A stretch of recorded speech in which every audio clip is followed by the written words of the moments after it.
Okay, so let's talk a little bit about kind of the Dilbert side of you. So you told me before the show that your time now is split 60-40 between politics and Dilbert. So where did the Dilbert side come from? What was the origin of that side of what you do? Well, I had a day job. I worked in a big company. It was a big bank. And one day my boss called me in, and I was a sort of identified as a management, potential type of person early on.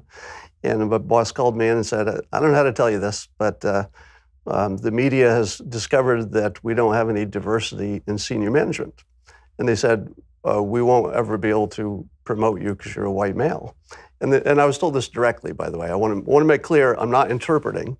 This is what my boss, a white woman, told me.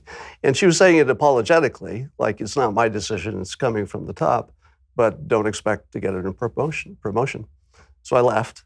Left as soon as I could.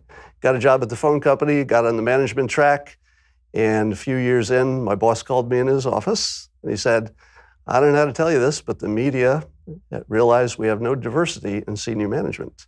And until further notice, and we don't know how long that's going to last, you cannot be promoted because you're a white male.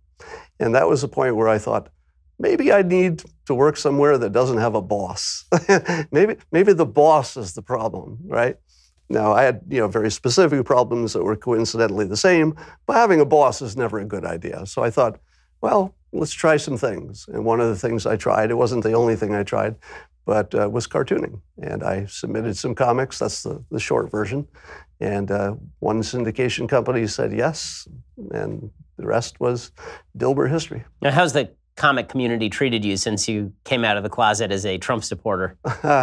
Every once in a while I get the tweet that says, I will never read another Dilbert comic. I'm burning my Dilbert book. But I think for every one person who does that, there's still 9 who didn't pay attention to politics before. They're not paying attention to it now. They just like their Dilbert comic.